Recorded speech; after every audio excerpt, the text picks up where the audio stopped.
I was gonna wait until I went back to this incredible location to cover this city again. But there are so many buildings here in this location that we're just gonna start in on this place right now.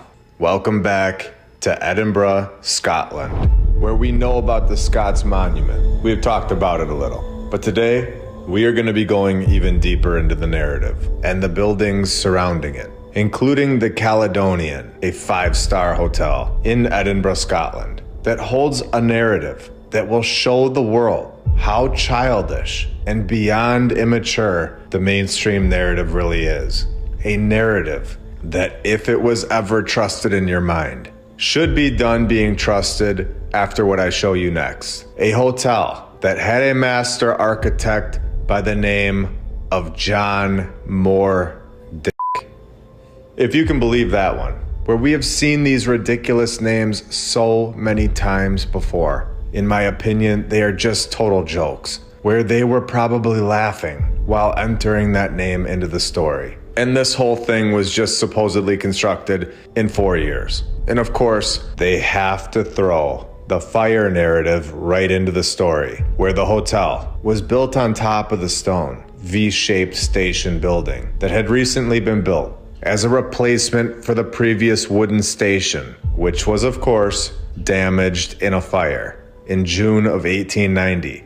And right next to this building, we have the Scots Monument. That's now a monument that you can't miss while walking around Edinburgh, all supposedly dedicated to a writer, Sir Walter Scott, because we just whip these things together for writers nowadays.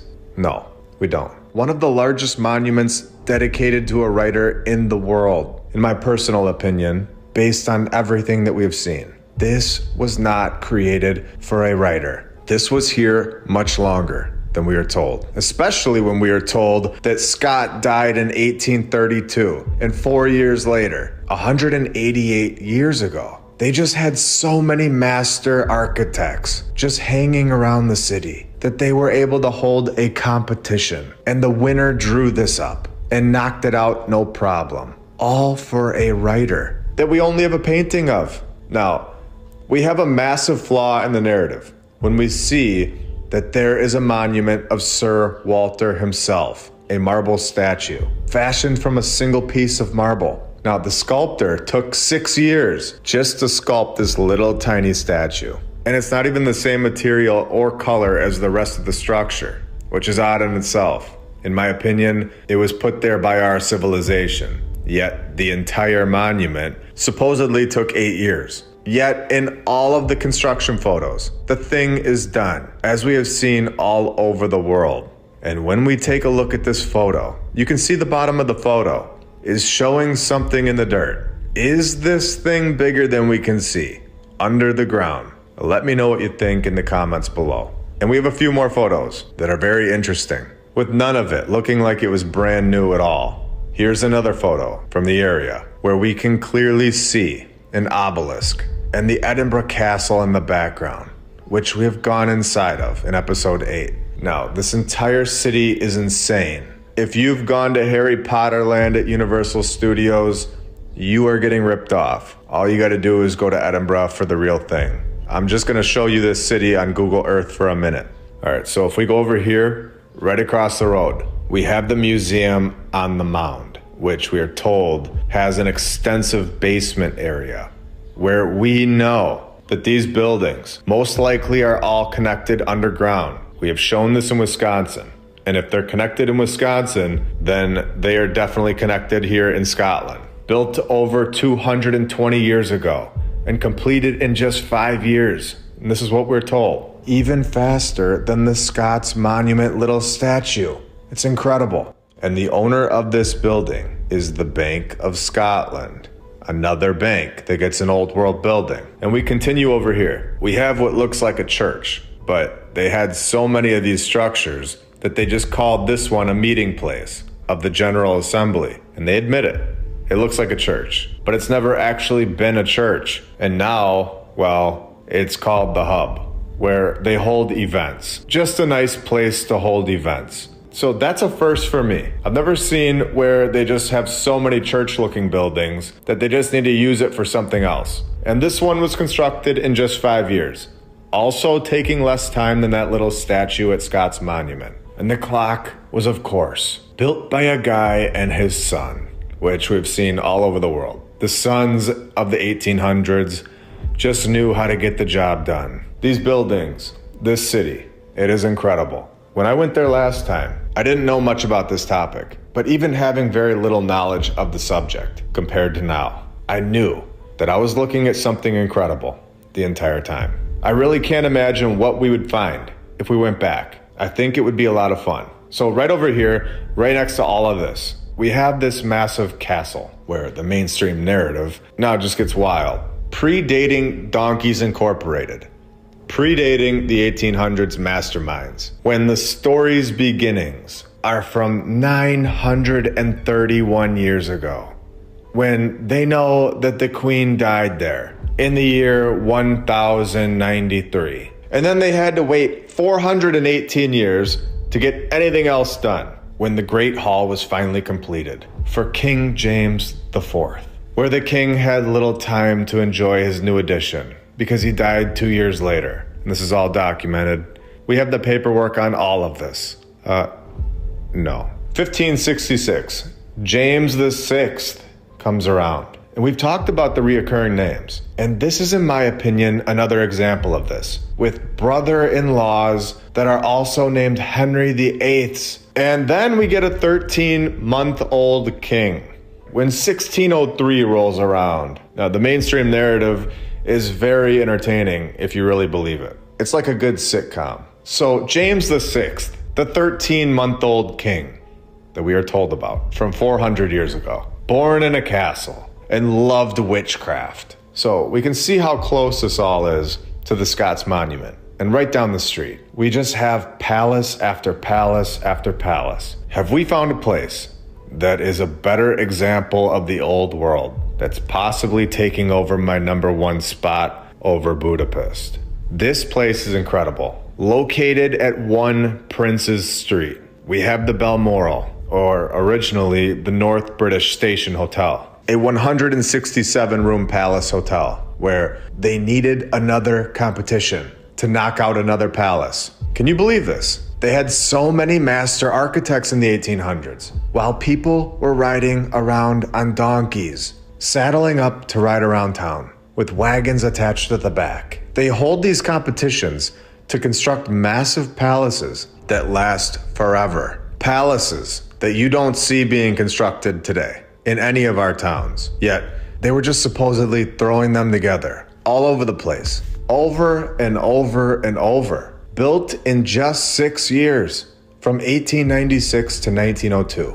So the exact same amount of time that it took to build the statue over at Scott's Monument. I definitely want to stay here in this hotel one day, in the near future. And if I do, I'll make sure to share all about it. I want to see the inside and hopefully take a tour and see if these places have a basement. All right, and then we're going to zoom out on Google Earth and see that they have multiple golf courses. Now, I know this is where we were told that golf originated in Scotland, but we also know that golf courses cover a lot of land. And we've seen multiple times how golf courses are most likely covering something up from the old world, like we have shown in our Balboa Park episodes, episode 55 and episode 56, as well as episode 33. There's something interesting going on here for sure, and we are just getting started today.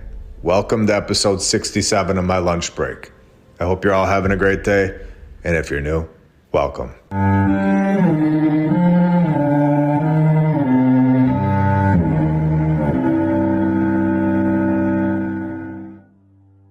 And I want to thank all of our sponsors over on Patreon. Thank you to FlatEarthDave.com. You can check out his app.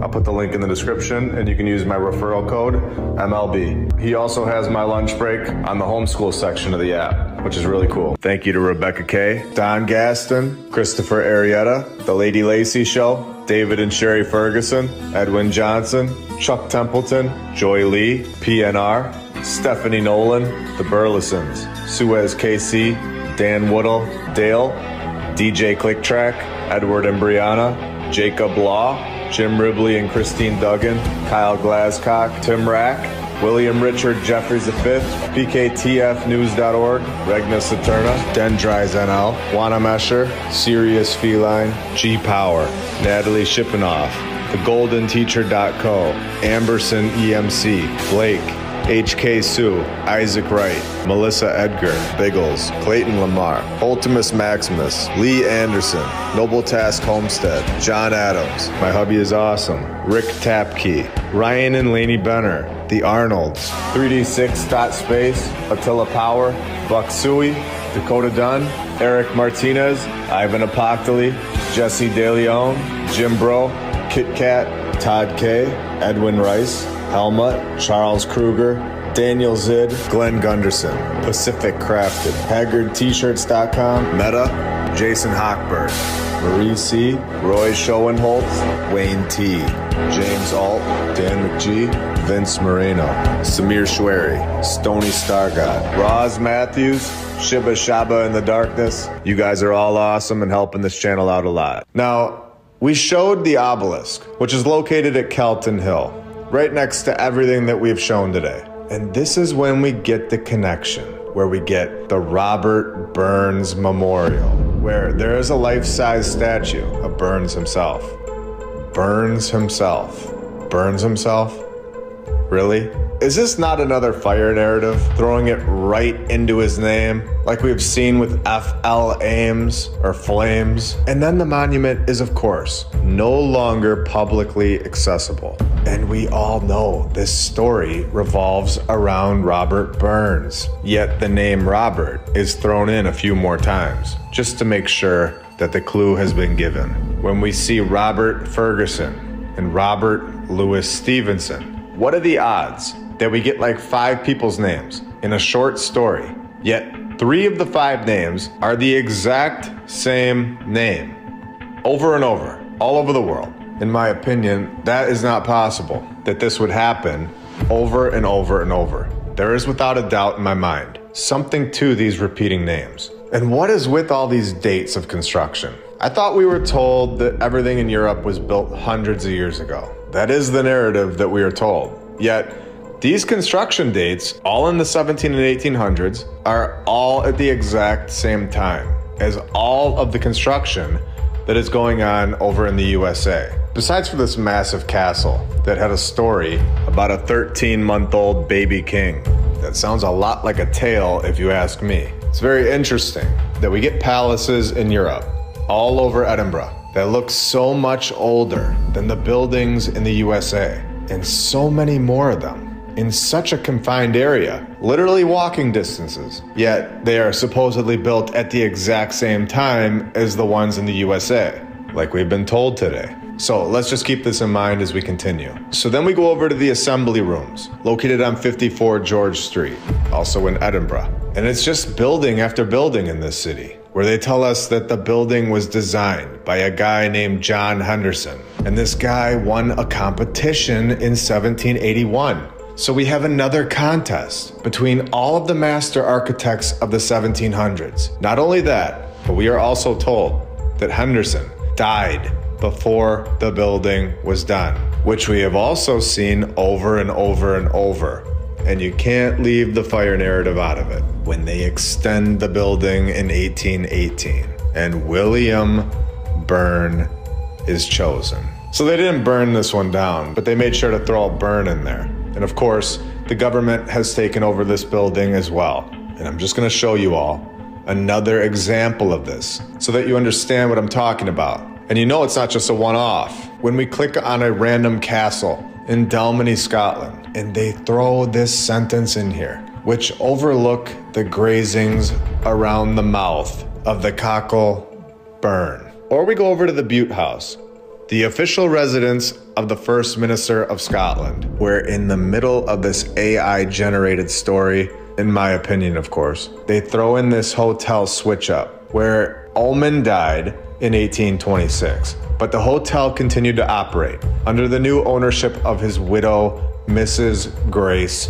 Ullman, where her maiden name is, you guessed it, Burns. The Dalmeny House, where they have commissioned Robert Adam to design a new house. And in 1788, Robert Byrne helped out. They throw this in, where the son of the third Earl, repeating names, and further plans were commissioned in 1805 with 2 more Williams and another Byrne. So we get Robert and William Byrne and 2 Williams, a 3rd Earl, and a 4th Earl. Oh, and of course, another William Wilkins down here. And you can't forget about Robert Adam and Robert Byrne as well. And this is all one paragraph, like we've seen all over the world with these buildings narratives. I'm surprised they didn't throw a 5th Earl in there, just for fun. And the interiors section, that section holds some names for everyone, if you'd like to find those in there yourself. And let's have some fun today. Let's show how insane this all really is. When we stay in Scotland for all of this, we're still in Edinburgh. We have the Kirk of the Canongate, where in 1863, fire damaged the church and probably destroyed the Canongate's records. Probably. Maybe. But the mainstream narrative is forever unsure when we know that they probably still have these records, and we are probably not being shown these records. We can even go to the Craig House, located at Craig House Road, also in Edinburgh, where the original house, we are told, burned down in a fire in 1544, on the dot. They have all of the documents for that. No, the Cuthbert's Church, Edinburgh, which I'm gonna tie this whole thing back in, where it is located right next to the hotel that we talked about at the start of this episode, the Caledonian. And we know that that hotel held a fire story in 1890. Well, St. Cuthbert's Church had some conflicts, we are told, where there was a fire set to the church in 1573. And not only did they have this fire, we are also told that in 1689, the church was damaged again by cannon fire from the castle. There are a few more locations that I cannot wait to share with you, but I want to visit and see them in person. So I will save those buildings for that episode. Let's take a minute and thank all of our badge members, all of our Patreons, and every single subscriber. You are all awesome in helping grow this channel to a bigger and bigger audience every single week. I'm also very thankful for everybody that likes the video as well. That really helps the channel. And next week, I'm going to be starting a brand new series, one that should make this research even more entertaining, exposing cities all over the world.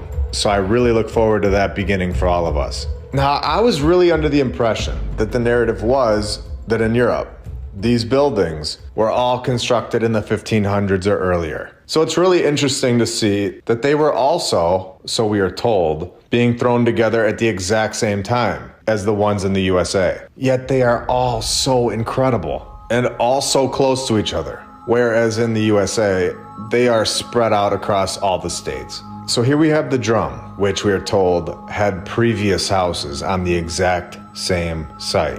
And this will be my closing statements for this episode. You are all free to think what you like, as always, but the repetition is overwhelming in my opinion. Once you see the truth, there is no going back.